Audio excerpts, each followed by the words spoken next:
It's time for another tale from the glass-guarded world. Ashley plays Tara Dane, the human fighter.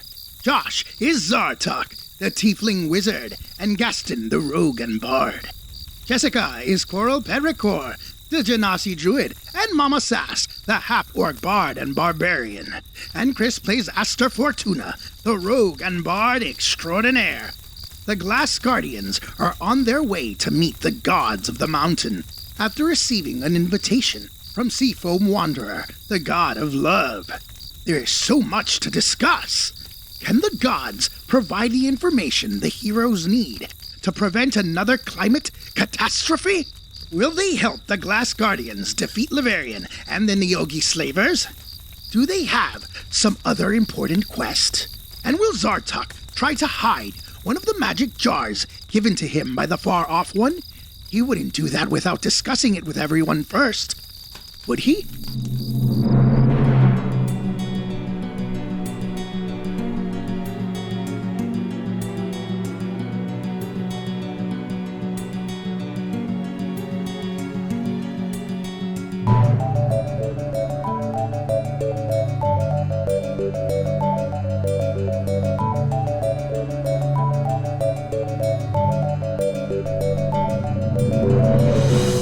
You continue floating forward, and as you near the cloud, it suddenly rushes outward and envelops your ship. You have a strange sinking feeling in the pit of your stomach and briefly feel dizzy. This passes quickly, but you see nothing new outside, just clouds, though does the light look slightly brighter and warmer? Suddenly the clouds part, and Corellin's needle is floating towards a circular platform ringed by white marble columns. Several small birds fly by the windows of the ship, chirping happily. Beyond the circular platform, you see an enormous wall of white stone stretching up and down until it passes into impenetrable clouds. A single figure wearing a white tunic stands on the platform looking up at you. It's hard to see detail from this distance, but it appears he has a shiny helmet on his head, and he's leaning on a staff. He might be waving you forward, Zartok.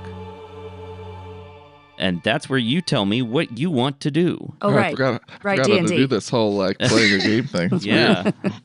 All right, Zartok's flying it down. Unless somebody tells him not to. No, this is a good idea. All right, so Zartok, unless Tara's going to countermand him, Zartok sets the ship down, and I assume you land gently. We're not going to roll up a maneuvering check. Gerlos throws down the ladder. Oh, you wanted me to talk about inspiration. I don't remember why I was going to give you inspiration now. I wanted to give everybody inspiration, so I'm going to make something up. I was going to give everybody inspiration because you did such a good job of keeping track of what you know versus what your character knows and not causing any problems with Aster keeping secrets from the party. And also Aster did a good job of keeping his own stuff personal and making a little drama by not sharing it with the party. So I'm going to give inspiration for that. Yay! All right? And it Yay, saved my inspiration. life. Maybe we'll remember to use it too. We'll take it. I haven't Maybe. used mine from several sessions ago at this point. Yeah. Does that mean that secondary characters also have inspiration? Because Coral has... Yeah, sure. Cool, thanks. Everybody has inspiration. Nice, even Gerlos? Even Gerlos. This is so unfair. He'll probably use it to make a better sandwich or something. Yeah. That's rude. Tara, as captain, who are you ordering to stay on the ship, and who are you taking with you when you disembark? Well, Tara knows that Coral is interested in going. Obviously, Aster is going to be interested in going. Tara's going to want Zartok to come along, and herself. Do we want Zartok to come on? I mean, do we? Yeah, I think, if I remember correctly, me and Coral, I don't know about Coral actually, but I'm not comfortable with the whole jar thing that we're trying to do. But no, Tara, you do you. I'm just making commentary. I think it's quite important to keep eyes on the person who might be causing problems. But also, Smart. Tara finds Zartok to be like an advisor, so she wants to bring him along. Both my characters cause problems, so I don't see how you're getting out of this. This is Yeah, Josh should stay out of this one, okay?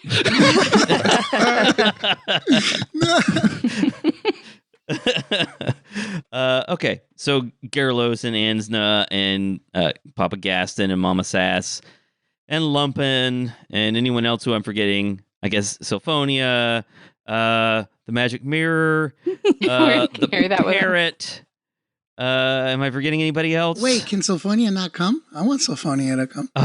Okay. She's my noble steed. So you're going to bring Sylphonia with you, Yeah, okay? I want to ride on Sylphonia like Tywin Lannister did when he walked into the room in Game of Thrones. Okay. So you disembark, and so Zartok, Aster, Coral, and Tara are leaving the ship, and everyone else is staying behind. Coral straightens her flower crown before she gets off. Oh, yes. Tara whispers, Coral, you look great. Oh, thanks, Tara. And as you walk by the mirror, the mirror says, yes, you look... Yes, go ahead. Oh, yeah. So you climb down the ladder. The figure who signaled for your ship to land is standing in the same place as before. You can see now that there's a staircase behind him leading up into that white marble wall. As you walk up to him, you can hear him talking, apparently to himself, and there is a scroll floating in the air next to him, and a quill pen is quickly dancing across it as if held by an invisible scribe. And here is our top story on the Godspeak for tonight. The heroes, having landed their magical ship, strode toward the marker of boundaries, preparing themselves for a meeting with the gods. Of all the things that I could have expected, that's not it. Yep, that's strange. The figure is an older man with a thin, wiry build. He's wearing a simple tunic and leaning on a strange staff with 2 live snakes writhing around it. On his head is a golden cap, and he generally has the appearance of someone wearing clothes that would be a better fit on a younger person. Zartok and Coral, you know that the marker of boundaries is usually depicted as a younger, healthier-looking man. They looked the god up and down, marveling at his physique. The god looked back at them, amused by their innocent expressions of curiosity. He wondered to himself, were they ready to proceed? Or did they have questions first? Only time would tell. Oh my god, he's monologuing to himself. I mean, I think he's monologuing to that parchment over there. Oh, that's true. The gods are magnificent. So he's just standing there looking at you. Is he a god, by the way? Zartok? Oral? Might as well be. Okay. Oh yeah, he's messengers and boundaries and borders, that sort of stuff. Oh, okay. Who should lead? Tara. Tara, I think you should lead the way. Would you like to get on my horse? No, thank you. I will walk. Okay. But, all right. Hey, if they say you can't bring it inside, you know what to do, right? You can't bring her inside. All right? But she's been so awesome. Right, but you don't want to offend Seafoam Wanderer. No, you're right. Sylphonia, would you be okay standing outside, keeping an eye out? Aster, I am happy to do whatever it is that you require. We don't want to offend our hosts. All right. God, I love Sylphonia's voice. Lead the way, Okay, Captain. Hi, sir. My name's Tara Dane of the Glass Guardians, and we were called here, and can you tell us which way to go to meet the people? With great awkwardness, the hero presented herself to the first of the gods that she had ever met, and stood before him, stumbling over her words. But graciously he said, well, of course, you are in the right place and you need merely follow me. And he gestured toward the stairway, and he gestures toward the stairway. I mean, point of order, you are not the first god that we have met. I believe that you are at least the second for me. Oh, but of course, the embarrassed god looks at his papers, and he pulls out a scroll and looks over his papers, and realizes that, yes, of course, this is not the first god that they have met, but is the first they've met here. There are, of course, other gods they have met, one of whom they might have even killed. Let's find out. I have one tattooed on my face. She's very pretty. But perhaps the heroes were not yet ready to go, although maybe they are. Perhaps they could indicate whether they were ready to go or they needed more time to ask more questions. Why do you think we killed a god? Just wondering. The heroes asked impertinent questions about things that are fairly well known among many people, especially the gods, but of course, it is common knowledge that these heroes killed the God King. I didn't even know he counted as a god, but No, but we didn't kill him. Nope, we did not. Nope. The marker of boundaries was skeptical of their protestations, but nonetheless graciously acquiesced to their explanation of events, and once again gestured toward the stairway, suggesting perhaps they would like to meet other gods. Please move the story along. Sarah cannot get away from this guy fast enough. She is like running toward the stairs. As we're walking, can I turn to Coral for a second? Of course. Coral, you think I should talk like that guy? No, Like when I I'm do making not. grand gestures? I find it terribly annoying, and I kind of think the terror might as well. Oh, okay. I won't then. Okay, I Sorry. like your voice. It's just right. Okay, all right. Do the gods not see I thought gods saw everything. They did not see the grand sacrifice that the God King made? I don't know. I don't know what's happening here. Okay. All right, so the strange figure turns toward the stairs and floats into the air. You notice that he's wearing slippers with tiny wings on them, and the wings are flapping furiously, although they obviously can't be providing any significant amount of lift, so the flapping must be purely aesthetic. And he floats up the stairs, and I suppose you're following him, Tara especially. Yes. Of course, you don't have magical shoes, so it takes you a while to ascend with more effort. The stairs seem to go on far longer than is reasonable, and it gets darker and darker inside this stairway. Eventually, you begin to see a distant arch-shaped light, and as it grows closer, you can see that it is a doorway. It's so bright on the other side that it's difficult to see beyond. The heroes may have wondered to themselves, why the long dark stairway? Why the dramatic archway? Of course, to question the gods is hubris that the wisest mortals avoid.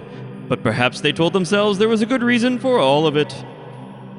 You emerge from the archway and your eyes adjust to the light. You're in some kind of grand circular stone structure.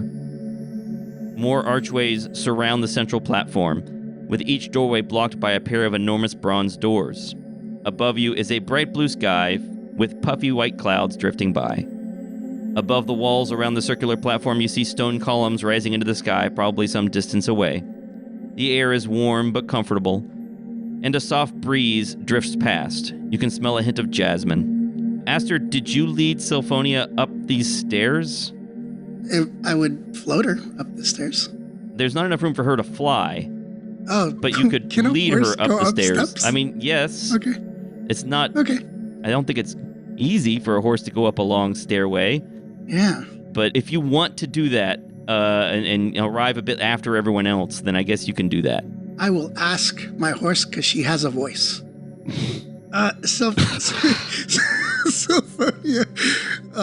Symphonia, would you like to climb up the stairs with us or stay down here? I'd like you to come, but I don't want to force you to go upstairs. Stairs are dark work.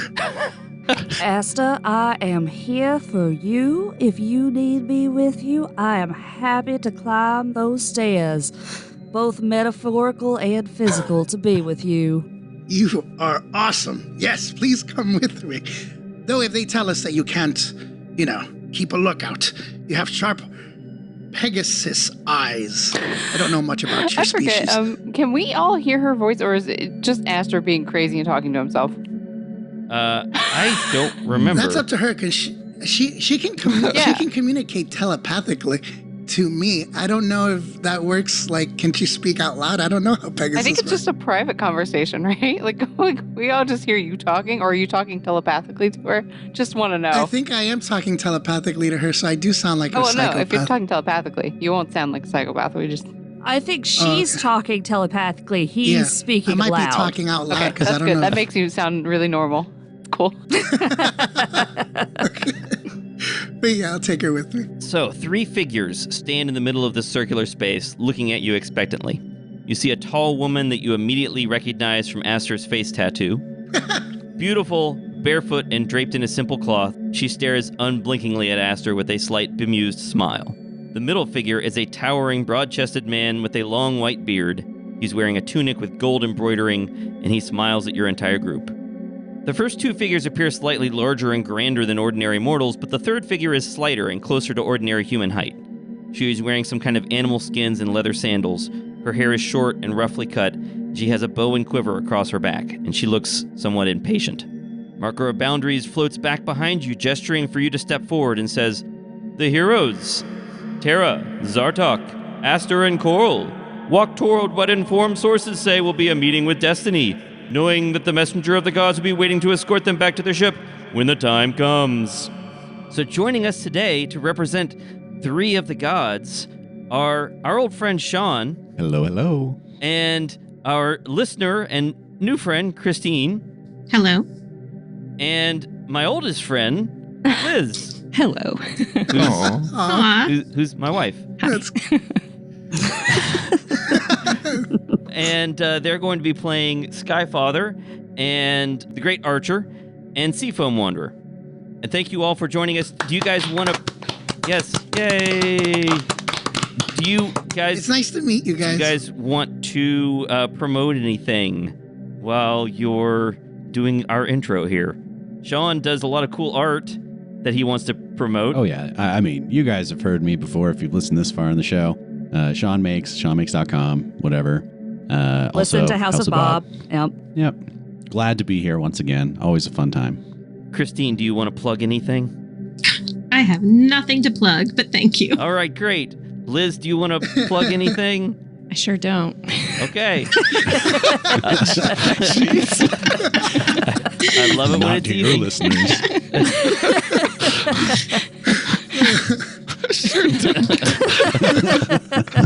I might have to steal that answer because I never have anything to plug either.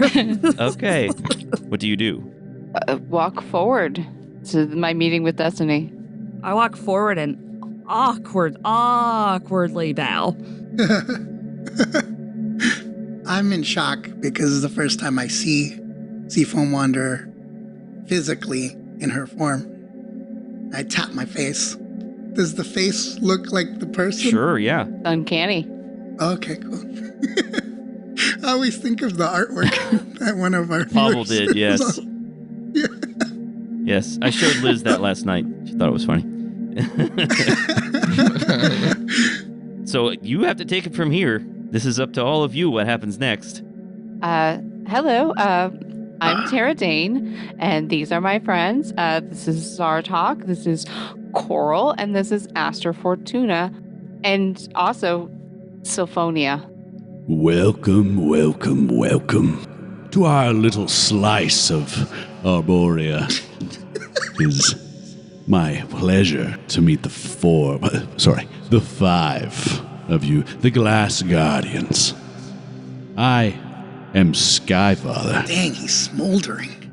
What brings you to the God's Peak? The whole time he's talking, I'm just beaming at Aster, just sending him love vibes. Oh. My face is red. Well, it's gray, so I don't know what color it turns. It turns purple. My understanding is that you bring us here, through invitation to Aster? Well, certainly. We invited you, but you did decide to come. I'm very nervous. I think we have a variety of reasons that we're here. There's been a lot going on recently. Yes, it's quite a conundrum down there, isn't it? Very busy little world. We'd, of course, like to help you however we can. And do you have any proposals on how you can help the world down there? Or us? Well, certainly we must become familiar with each other's situations first. You have things that we would like to know, and certainly we have plenty of knowledge that we could impart upon you. Is this going to be another dinner party? No, we're great at this. Nothing so formal as that. We will walk amongst the clouds, we will have our conversations. Certainly, you probably want a one-on-one with your favorite god. We're willing to help you out with that. Your godliness, Skyfather. Do you always sound like that? Like what? I don't know, it's just doing something for me. Tell me, you're Aster, right? Yes, Aster Fortuna. Master Fortuna, bard extraordinaire. Yeah, you What's know it. your favorite animal? My favorite animal. Oh, it used to be the wolf, but now it's the Pegasus. Ah, yes, the Pegasus, a majestic creature. It's unfortunate what you've done to this one. What? Ooh. What did I do to Sulfonia? She seems great. Oh, tethering her to the ground to one person. Pegasus is a wild creature. They want to roam free, sow wild oats, for flight upon the clouds, and, walking upstairs. I thought this was like... Oh, you're right. Like I said, stairs are dark work. But she said she was okay with it. She said that it was... Sulfonia, are you not happy? Asta, I am the happiest that I have ever been. I would give anything to stay here with you. I'm so confused. The Skyfather turns to Zartok. She has to say that. Oh, no. This is like Aladdin. I have to free my Eden. Greetings. I was hoping to get a few minutes with the Great Archer to discuss something.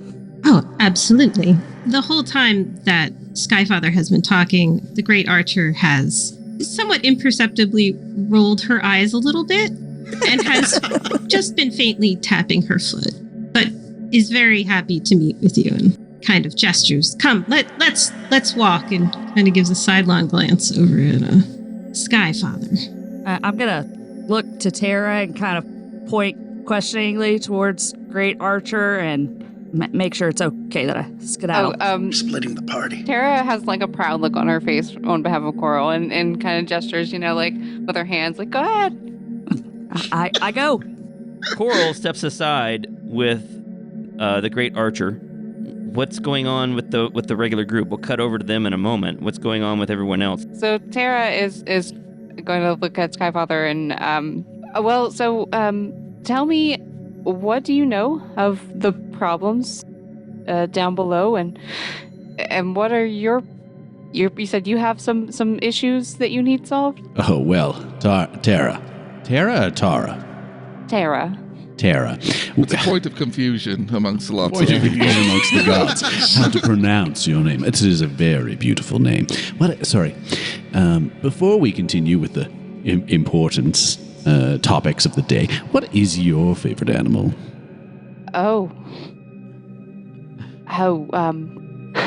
So I've thought about this a lot, and a long time ago, it actually wasn't even that long. It feels like it was a really long time ago, but there was these baby owl bears.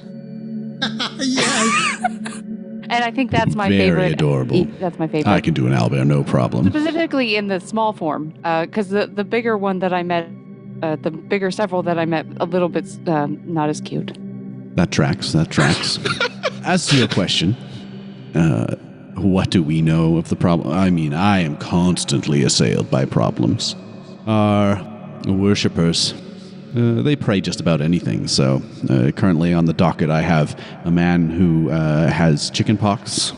There's also many people who are running from orcs or slavers or something. There's always problems. My problems, of course, are a whole nother level. I'm a god. I've got god problems. Really, it comes down to I'm concerned, of course, about the people in general. The more people there are, the more I'm able to do to help them, ultimately. So you want more people? Oh, well, sure, of course. Doesn't every god? But more people, more problems. Thank you. I'd already had that thought. That's part of it. Yeah, I mean, we know where some people are, but they don't really seem to have anywhere to live, and there's a lot of problems with climate and water levels. It's not a great place to bring a bunch of people. Well, certainly. Well, one of the great things about being a god is that the more people that we have, or that are willing to send their prayers up to us, the more we're able to do to help. It's an interesting. It's just like one of those charts where the line goes up. If there are more of them, then I can do more, and I'm ready to do more. So when you say you're ready to do more, what exactly is it that you want to do? Like, is it cure the guy with the chicken pox, or what's your plan? You know I'm not from here, so like I know seafoam water is like love or something, and like what are you the god of? I don't want to brag, but I'm kind of one of the more important gods. I'm looking at the other gods' faces, like Messenger and Seafoam Wanderer, the ones that are around. Messenger sort of does like yeah, okay, conceding the point. Seafoam Wanderer just keeps her eyes tracked on Aster and sort of sends a facial expression acknowledging that we both know that I'm the most important one. I agree. I am the god of thunder, the sky, and the weather. Ooh. Now, you are concerned of the climate. Yeah. I could do something about that. So that's kind of your thing, right? Yeah, and I'd love to have a greater impact on the world at large. Tara, Yes. I have a question for the Sky Father. Yeah. Your God Holiness. So are you saying, I don't want to be rude, because I'm sure you could smite me with a slap, but does that mean you're limited in your power currently? That you need, is there not enough followers? Is that why you can't help with climate change, with the heating of the world and whatnot? Well, it's a complicated equation. I can help to a certain extent because I do have followers at all, but the complication between arcane magic and divine magic is it's something that goes back to the beginning of time on this world. The Jabber Orb. While I can't just turn arcane magic off, I would love to find a solution to change how it works. My divine magic can control the weather to attempt to curb the effects of the arcane heating, but if we still have people like your horned friend running around, then it's a problem that we'll have to continue to deal with. Wait, so your problem is with arcane magic? Well, isn't that the whole world's arcane magic problem? I guess. I just didn't know that you couldn't just, magic the cool back out, or, suction out the arcane with your divine powers, or, god stuff. I don't know much about gods. There's none where we come from. Yes, well, that's understandable. We'd like to change that, but the complication is that there are rules in place. I am able to exert influence over certain things, but not others, just as Seafoam Wanderer can exert her influence over certain things and not others. Insight check.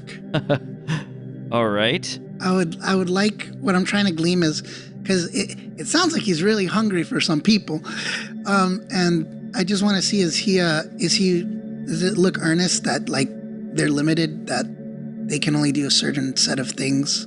They don't have overarching power. Here's where there's a mechanical problem in 5e. There's really no mechanism for determining if someone is telling the truth. There's not a well-established mechanism for determining that. There's opposed rolls for deception, but I'll just set a DC, and you roll, and let's see what you get. This is face twitch, I guess. Okay. He breaks his stoic smolder. Yeah. Are you doing an active insight check, so you need to roll? Yes. You're trying to insight check a god, Chris. I know, and I rolled. What is wrong with you? I rolled an 8. An 8? So let me see how much that is. I don't think that's going to do it. What's the total? Yeah, it's an 18. 18. It's an 18. You might need Wow. double digits for the god insight check. I use my inspiration. There you go. Okay, so I'll tell you with an 18, you're pretty sure that he hasn't lied about anything he's told you. If he has some other information he's withholding, or he's not telling you the whole picture, or he has some ulterior motives, you're not able to glean that information. Okay. Does that sound fair, Sean? Yeah, absolutely. I'm super fair. So you need more people to be able to counteract the heating of the arcane users. That's an accurate assumption, Tara. Very well encapsulated. So before, our ancestors and all those other people went into the glass jars, there were more people. So what were you doing then to fix the problem? There was a number of complications. You know part of it, that the heating was getting out of control. But there was a certain division among people, and humanoid civilizations were expanding very rapidly. And at the time, there were also a lot more gods. But you still only control the one thing. Were there gods that controlled your thing? Yes, and there, unfortunately, mortals' attentions were divided amongst just too many very weak and paltry gods, instead of the ones that could actually do something about it. It kind of seems like there's still a lot of gods, or is there not? Well, today, right now, there are 12 of us.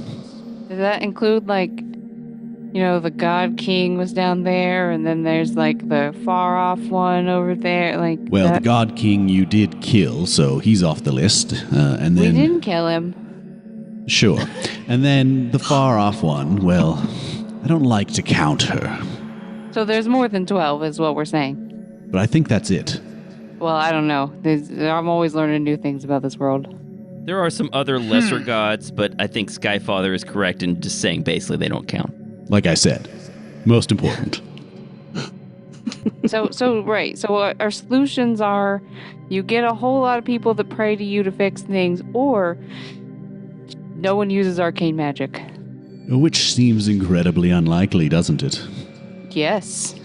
Let's cut over to Coral and the Great Archer and hear what conversation they are having off to the side. So Coral and the Great Archer walk over away from the main group. They pass out of earshot, assuming the gods have regular hearing, I suppose. And they stand next to an enormous bronze door. What did they talk about? Thank you for seeing me, the Great Archer? The Great Archer? I don't really know how to refer. Probably just the Great Archer, right? That's probably best. That is perfectly acceptable. Okay. Thank you for speaking to me. So I don't know how much you're aware of, so I'll just give you the whole spiel. So we went to see the far off one, and I'm not a fan personally, but I was sleeping and I felt like there was something big around me, and then I heard a door close. It woke me up. It was like I was paralyzed at first, and I woke up and I went and I looked through the windows of the far off one's cottage, and she was there with two other people. I assume sisters, but I'm not really certain. And because she had mentioned her sisters before, and they had this thread, and they cut it, and it felt like pain in my chest. And then I had this vision of the God King in his tower, and it felt like maybe something good had happened, but maybe it was a dream, maybe it wasn't anything at all, and I don't know what to do with it, and I think I might be broken, and I'm worried I'm going to do something to hurt my friends because of it. Well, that is certainly an interesting story, Coral. First, I want to reassure you, you seem to be fine. I would not have that concern you any further. Not many survive the cutting of their string of fate. You clearly had some type of divine intervention, perhaps? They cut my string of fate? What does that mean for me? Right now, nothing. So does that mean that I don't have anything that I'm fated to do, or? Well, you are here right now, are you not? I am. I believe it has already been resolved. You are here. So even though was that what they were trying to pull me away from, coming here? I don't understand. I cannot begin to guess what might have happened, but from your story, it would appear perhaps that was the intention. It doesn't seem like it worked very well then. Again, divine intervention can be very helpful, and I would stress that that is one of the reasons why gods are very useful and helpful to their followers. You should join me, Cole. I can be of help to you. My followers around the world could be of help to you. Well, okay, so you said that it was probably divine intervention that saved me when my string was cut. Was that you, or? Oh, it was not I. Do you know who it was? From your story, I am unsure. Perhaps the God King. Although, if you killed the God King, that would be a rather unusual thing to... No, we did not kill the God King. We did not kill the God King. Certainly, you did not kill the God King. I don't... Okay, this is a sore subject for me. People keep saying it, and I don't like it. We did not kill the God King. He sacrificed himself to save his people. Interesting. I tried to save him. I am sure you did, Coral, and that was a noble thing to do. She just kind of pats you on the shoulder. Okay, I think I'm done with you. I'm going back to my friends. Thank you. Coral, wait. Coral stops. Coral, we have much to talk about. Although I do not have a lot of time, I can offer you a boon if you choose. One of the benefits of seeking direct personal help. I don't know that I want a boon from a person who doesn't believe me when I say I believe you, Coral. I believe you.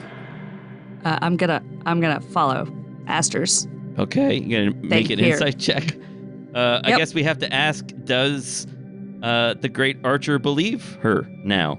At this point, yeah, I would think that she would more likely believe her, while still reserving some doubt about exactly how it went down. Cool. She's more focused on what she wants to achieve in this conversation than. What did Coral roll? Cool, because that's a 5 minus 1 for a 4. All right, Coral doesn't know what to believe then. Coral is not sure whether this god believes her or not. Okay. You mentioned a boon. I guess we can talk about that. Certainly. Coral, my followers represent a great sisterhood of priestesses, and their help would be available to you should you need it all over the world. And in addition, if you so choose, I can offer you something to help you directly. I have several magic items that might be of assistance to you going forward. What would you expect in return? Oh, just your... I mean, quick thanks is always nice. And to just spread the word of the great archer and how young women and hunters can turn to me for help when needed. I mean, you seem nice enough.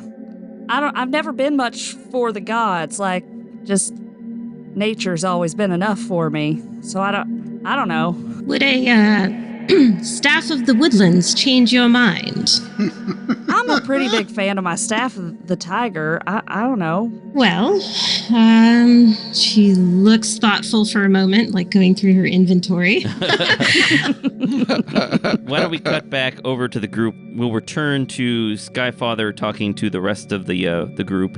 What is Zartok doing this whole time? So Zartok is listening, and he's also looking around. So I didn't mention this earlier, Mike. Sorry. So the whole way up, after landing, the stairs up, and in this room, he's looking for a place that might be out of sight that he could drop a thing. Okay.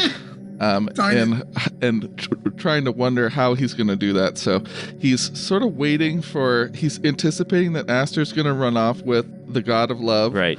And he's going to try to hopefully make Tara go off with the Skyfather here. And he's going to he's looking for an opportunity to do something with this. So you're going to have to tell me when, physically, a location he think might be good to attempt for that. Yeah, make a perception check. Okay. Oh. Well, default to your passive perception if you have to. No, I have this inspiration. This is the time for it. What does inspiration even do? You roll the d20 again. Yeah, advantage. I've used it so seldomly that I don't. I'm so seldomly inspired. Okay, 17. 17. All right, you look around. There are some places. So, for example, around the rim of this large circular chamber, there are some potted plants, some planters that you could hide a jar inside or behind. The walls, although they're nice stone, contain cracks, and you could probably move a stone aside and shove a jar behind it. You don't see anything more subtle than that, but there are places where you could stick a jar if you needed to. Okay, so if it sounds like behind a stone would be best, and if an opportunity comes up where everyone's occupied and he can actually do that, he will. If it doesn't come up, then he'll kind of drop it behind one of the potted plants. All right. Remind me of that when you do it, okay, when that chance arises. Okay. Can I message Zartok unrelated to what he's doing? Zartok, you can reply to this message. Cool. Do you think that the Skyfather is... I mean, his voice is great, fantastic even. But do you think he's a little cocky? A little bit? Yeah, I mean, you should hear the stories about him, mate. Oh. Send another message. Zartok, also, I would really like to talk to the Seafoam Wanderer. There's so much I want to ask her.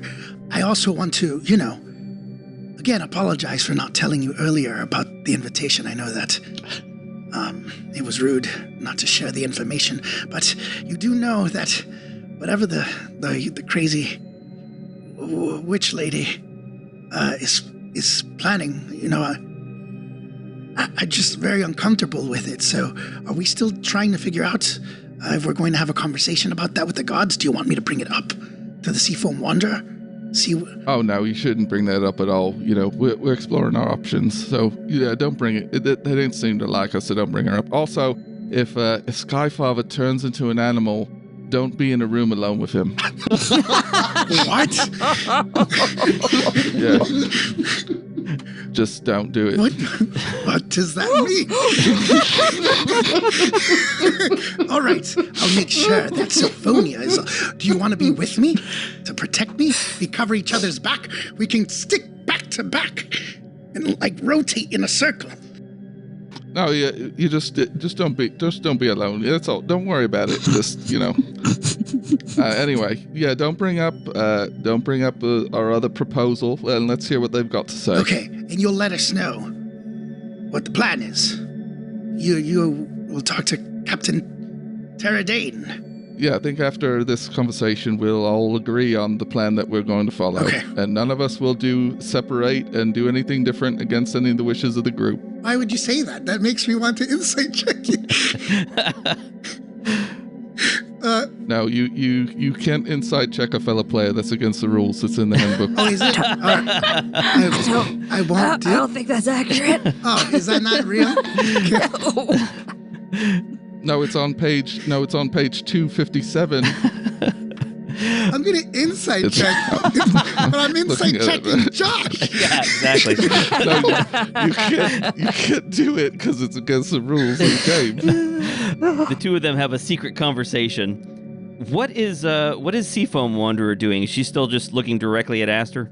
So she's been listening this whole time to everything that Skyfather has been saying, and sort of watching facial expressions of different groups and or different individuals. And now she's going to try to get Aster to have a conversation. Aster, Fortuna, I'm so delighted to finally see you in person. May we have a conversation together? Oh. It's two voices in my head. Yes. Seafoam Wanderer, I turn purple again. Of course. Will you walk with me? Sure. Just as I was about to incite Josh, Seafoam Wanderer took me away from my thoughts. Good job, Liz. That's how we do it. Yes, Zartok sent another message. Wish me luck, buddy. I'm gonna walk off with Seafoam Wanderer. Just play it cool, mate. Be yourself, kind of. Just the coolest version. I'm super cool. That's not it. For the All right. listeners, Chris is holding up a phone hand gesture to his head when doing this. Oh, yeah. I was subconscious. You walk off to the side with Seafoam Wanderer. How does that conversation go? Aster, it's so delightful to meet you. I feel like we have such a connection. As you know, love is so important to me. And I know that it's important to you. I've seen your journey, and we've had conversations, and I've felt that you feel love deeply and passionately, and know that all of our motivations are driven by love. Love for each other, love for others, to help and to guide and to grow. I agree, Seafoam Wanderer. Man, it's weird to see you in person. Before, I could only see your reflection in a mirror. But now you're standing here before me, and it's very hard for me to really wrap my head around all of this. I'm not very, you would think because I'm eloquent with words in other situations, but when it comes to this kind of stuff, I am all left thumbs. I don't know what the saying would be. I do agree. I think love is a very powerful emotion, one that helps heal and protect people. But can't too much love also cause people to do things, that might hurt somebody else? Yes. And you've been hurt by love. I was almost killed by a woman that I thought I was in love with, but she spellbounded me and then tried to suck the life out of me and throw me off my ship. So yeah, love can be a scary thing sometimes. I'm a little heartbroken, but I always can count on you. This is true, Aster. I'm always here for you, anytime, to receive your prayers and to support you in love. Did you know that love is contagious? That those powerful feelings that you have can spread to others, to heal them as well? Imagine a world full of those feelings. How much healing would be possible? That's something that you can do. Oh, with song. By bringing love everywhere you go. Yes, that's true. Why did you invite us? I know you sent the message, but I know it was something that all the gods decided on doing for us. Why us? Why our group? Why bring us here? My motivation is love.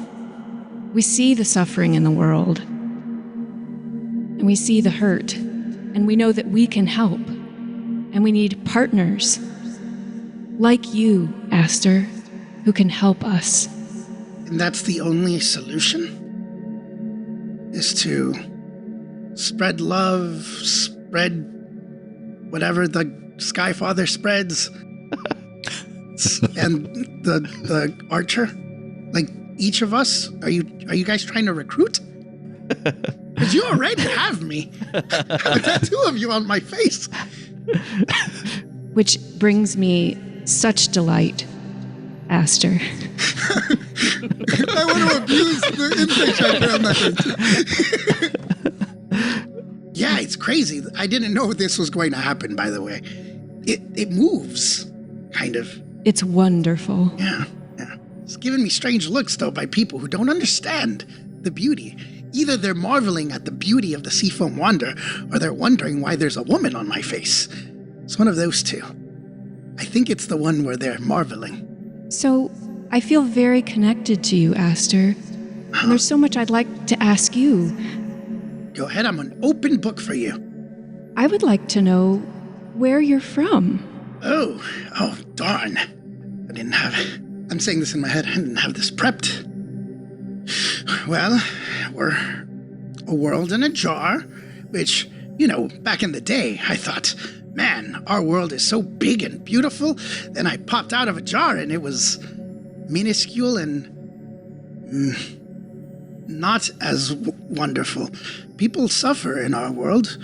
I feel like there was very limited resources. We were trying to figure out what was going on with the breaking of our world, the overheating. We were able to repair some of that, but there's still people there with their whole life, their whole culture and climate. People that you care about? Oh, yes. I want to help, Aster. But how? They're so used to living there. It was so jarring for the ones we brought out to be in a world like this, so vast and mysterious.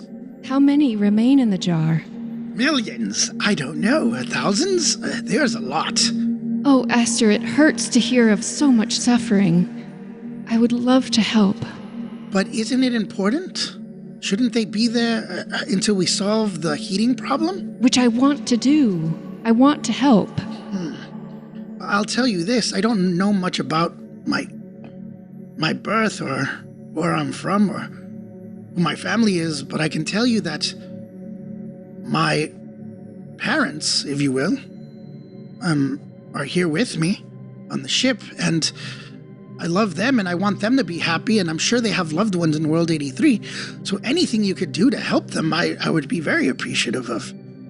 I just don't know how this is going to resolve the issues of this world.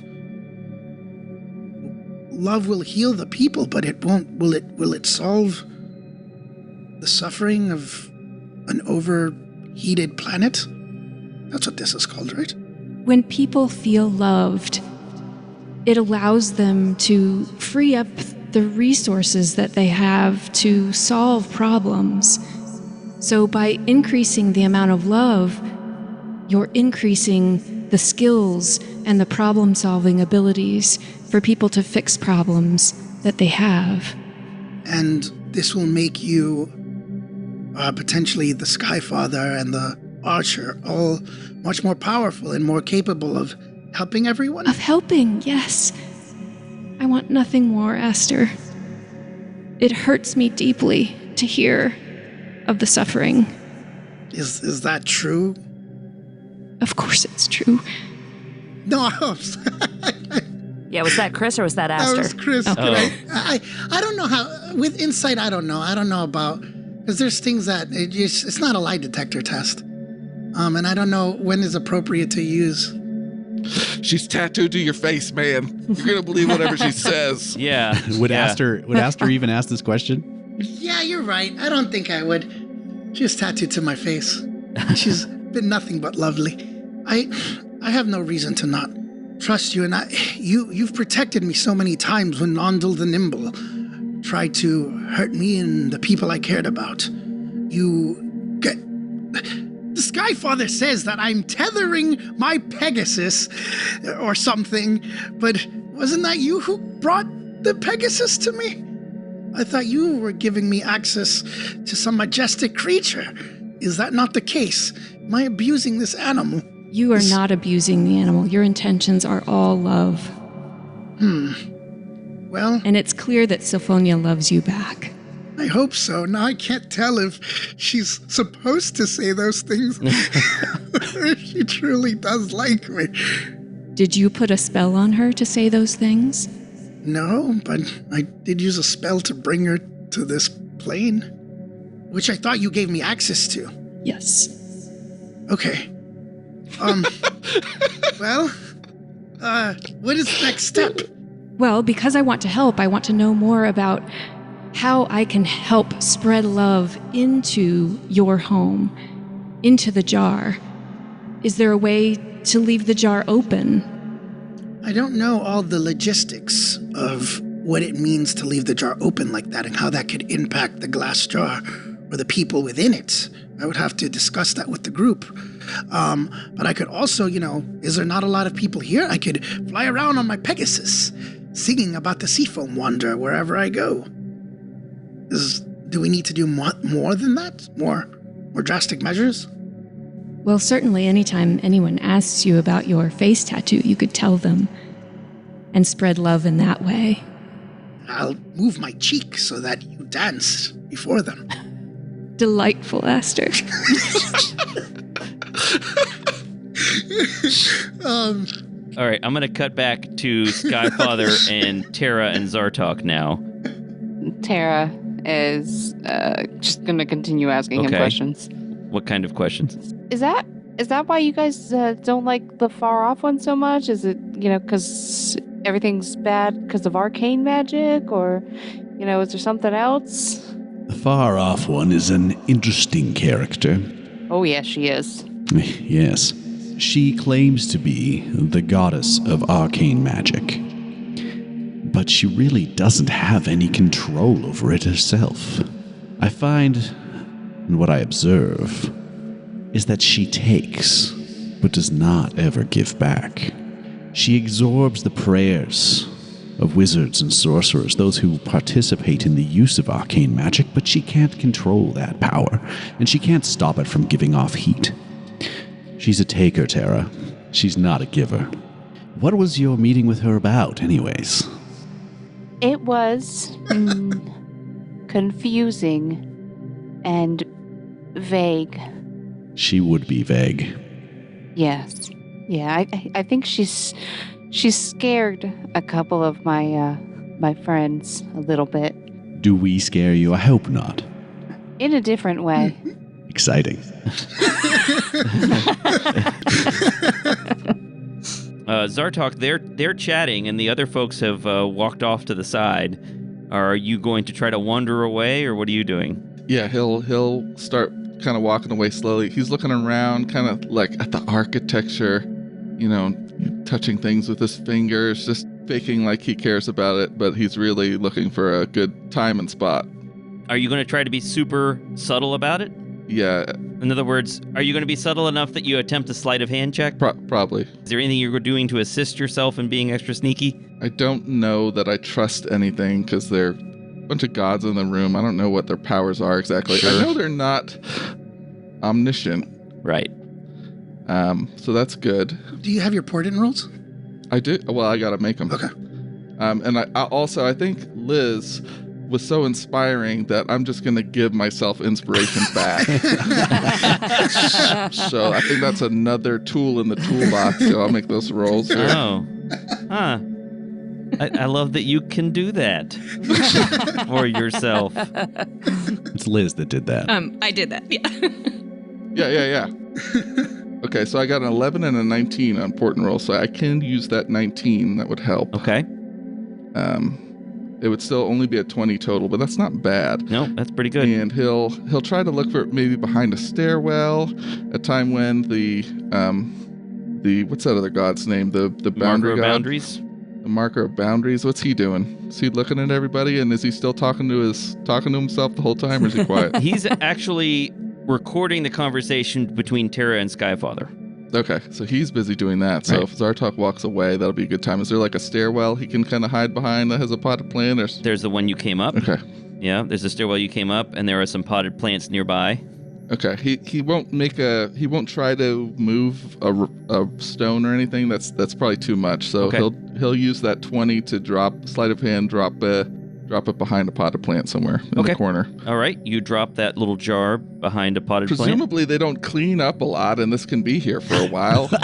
I'll tell you what. How do I want to do this mechanically to see if anyone notices? I didn't think to ask everybody to get dice. Should I just roll some perception checks with disadvantage for the gods, but with their divine bonuses? That sounds totally reasonable, depending on how big those divine bonuses are. Okay. It sounds to me as Skyfather that like the Great Archer and Seafoam Wanderer are like off somewhere else, right? Yeah, they're in the same room, but off to the sides, right? So they're not paying much attention. Yeah, so maybe just Skyfather. If you want to roll a couple d20s. What about the marker of boundaries? He's actually not even looking in that direction, so I'm not going to have him roll at all. But roll a couple He's doing d20s. very important work. Yes. Well, I'm going to DM my roll to Mike. Ooh. Okay. Oh. All right. Good idea. Oh, dear. Okay. Oh, God. Good to know. Is that good All or is right. that bad? We don't know. I don't know. So, Zartok, you place this jar on the ground, and you look around afterward, and as far as you can tell, no one is paying any attention to you. Okay. You continue wandering around. He continues his charade for a bit till he's satisfied. Yeah. All right. So, Zartok, while you're walking around after having dropped off the jar, you walk past some of these bronze doors, and one of the doors opens. And as you're standing there, an old man hobbles out, and he shuts the door behind him and walks over to you, leaning on a walking stick, and he's wearing a worn-looking tunic, and his gray beard is thick but unkempt. His wooden staff has a carving of a single snake wrapped around it, and he looks you up and down. And he says, "You're not Paxton, I'm afraid. That's too bad. But maybe you can tell me where he is?" Yeah, Paxton, he's sleeping in Benorphin in the wizard complex, about a few levels down. Oh, that's a shame. Sleeping? Yeah, he's in a dream state, and yeah, it's a shame he's not here to meet you. I'm presuming you're the healer? Yes, that's right. He would have made a good priest, I think. Well, if you see him again, please give him this. And he hands you this wooden staff. All right, yeah, I can do that. Actually, isn't Ansna follow the healer too? Yeah, you think she does? Yeah. I think there's someone on the Spelljammer back there that would like to meet you. That would be good. Well, I was really hoping to speak to Paxton, but maybe give the staff to them, and I'll have a conversation with them if that turns out to be prudent. Okay. Yeah, I can see what I can do. I think that would be nice if Paxton would be able to get this. Well, tell him to get in touch when he can, if you see Paxton. Okay. Yeah, I'll try to wake him up next opportunity. All right. He pats the wooden staff and turns around, and you see that he once again has another identical wooden staff as he begins walking away. And the bronze door opens as he approaches and then closes behind him. Cool. I'm glad you did that. I was going to ask to do something, but no, I don't have to. Yeah.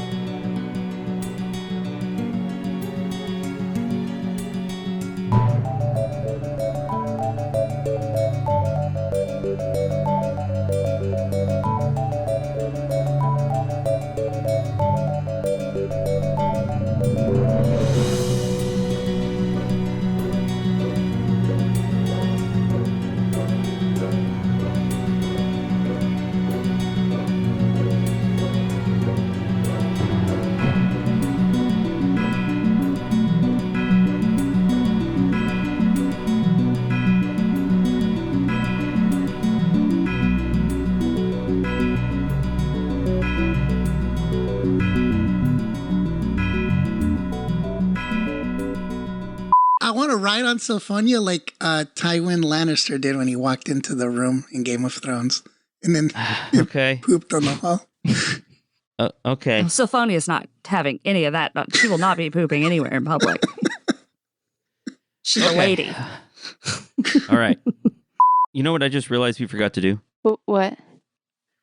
I forgot to introduce our guest players. Oh. Oh yeah. Well, now we've all spoken. Well, I can stick this in Yeah, earlier. magic. Yeah. Yeah. So, how do I want to do this? I didn't even write a script or anything. Oh, it's not sending. Oh, no, it's message. I thought, no, message doesn't have a count. That's right. No, Yeah, it doesn't. Do they? It doesn't. We just like counting I like around counting. here. It's fine.